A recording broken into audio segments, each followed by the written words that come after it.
Hey, it's Bred Rum here, The Wanderer. Back with the new subject. The subject for right now are going to be light workers and the types of light workers there are. So, The Wanderer, aka Chris, was just telling me how he was describing both of us as bridges. Care to elaborate? Well, I think that we're bridges between certain people, and it's just who we are by nature. Like, I'm a certain kind of thinker and talker, and Bred here is a certain kind of thinker and talker, and we can communicate to different audiences in different ways. And, we can speak scientifically, we can speak spiritually. We have these ways of talking to different people in different ways, and that's just us. Everybody has their unique characteristics, and some people are more of the specific science type. They're going to be very logical and very concise about the way that they think. And in part, I'm like that, but I'm also very fluid and not so concise all the time with the way that I have to think. I try actually to bring myself outside of the box as much as possible, as much as Bred does here too. And yeah, that's why we work so well together, because I take more on the esoteric and spiritual side of understanding things, and I communicate to that type of the audience. Whereas the Wanderer over here, really, he has all of the terms down, and he can just break down something that sounds really hard to understand, but he can just break it down, bullet points for you. Like, you know how sometimes you feel like you understand something when there's like a slideshow going on, but as soon as it's off, you don't understand it? He does a great job of like giving you the slideshow bullet points of the scientific terms, and he really retains all this information. But what he was talking about actually brought up the subject for today, which is light workers.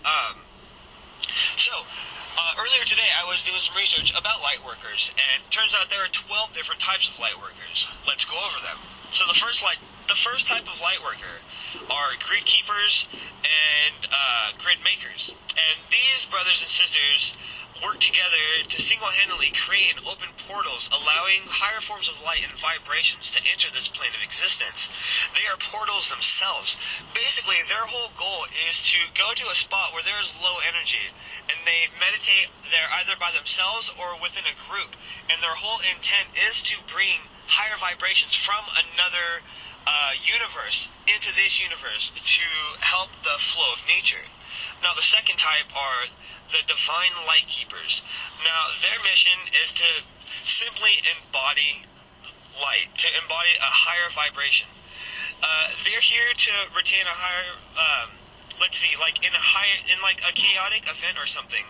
These people are the ones that shine. For no apparent reason, these people will just gravitate towards them because of how well they'll be able to compose themselves.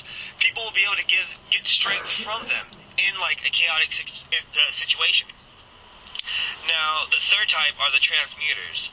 They neutralize negativity by transmuting bad karma. Now, I didn't resonate with this, but I felt very strongly when I was reading about this. The transmuters.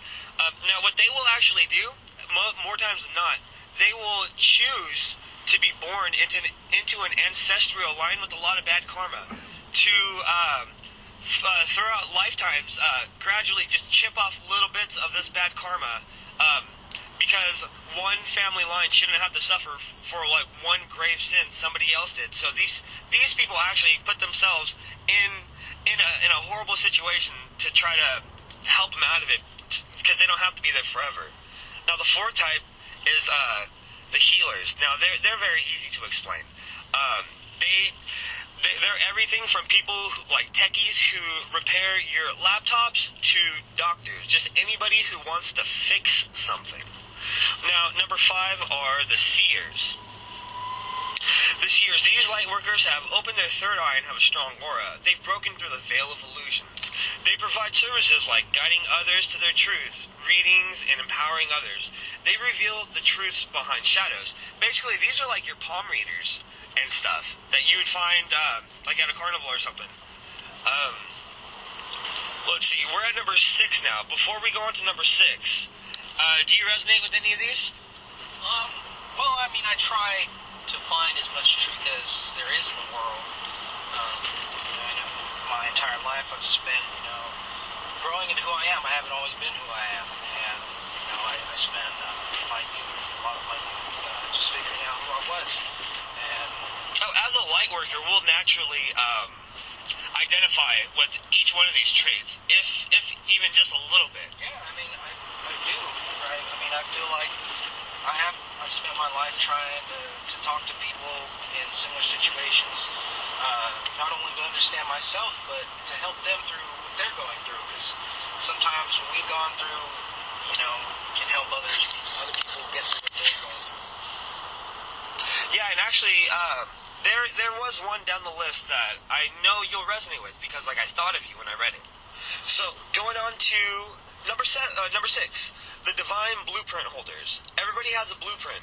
They have codes, and they translate these codes and spread the truths of what they learn. Now, I identify with this, and I'm sure you do too. Codes, as in sacred geometry. You understand these codes, just like the whole goal of the Perspective Project is this.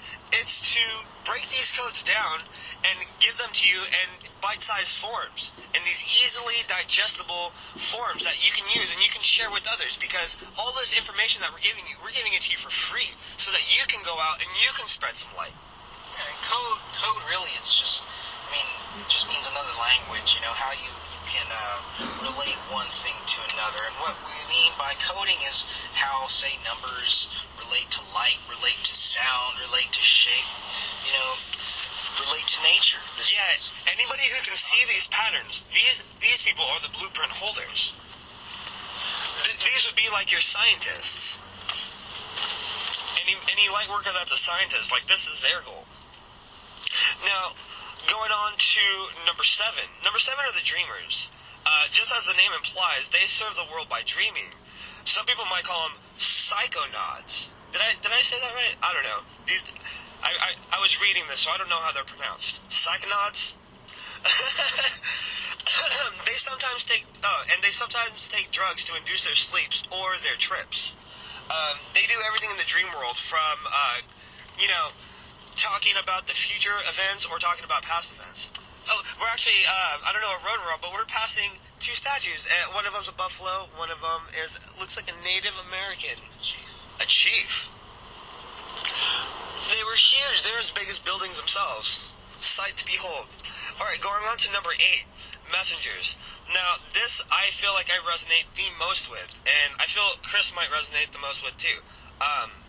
Because it stems down to the light workers that are teachers by nature. People that want to spread this message.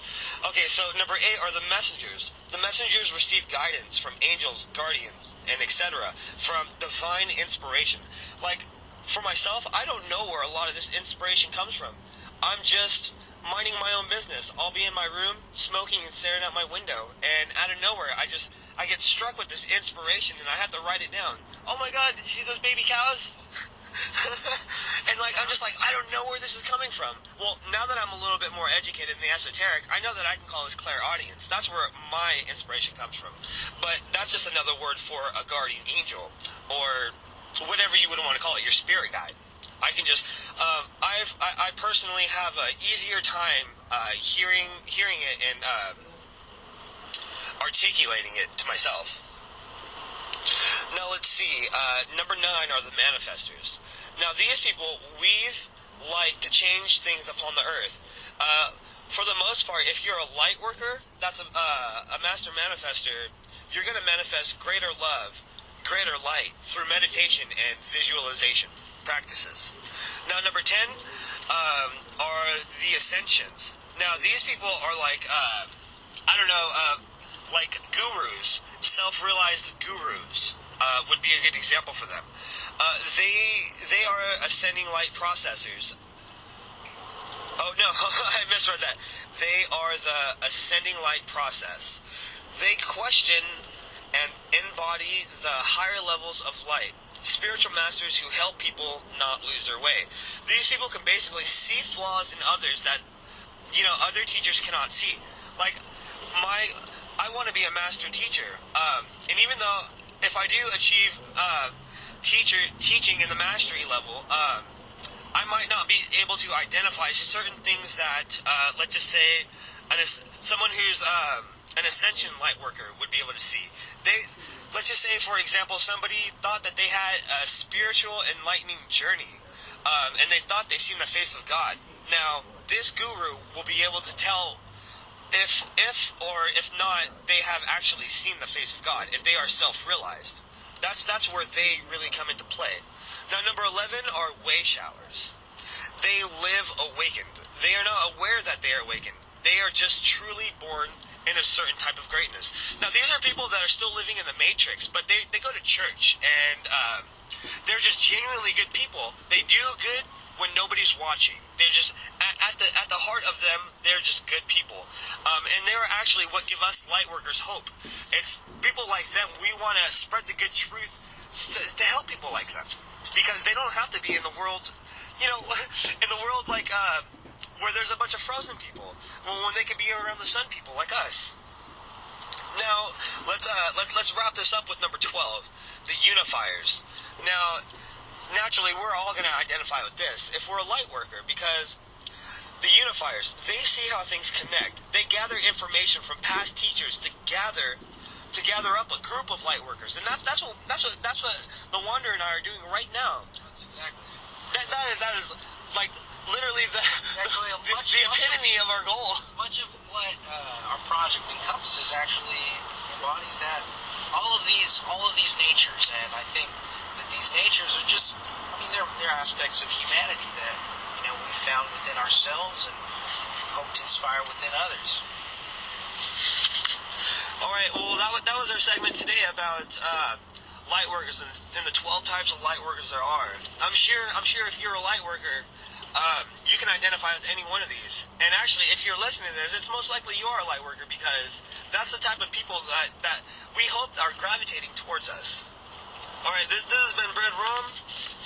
And this has been The Wanderer. All right, thanks for tuning in. We'll catch you next time. And remember, the universe smiles upon you infinitely.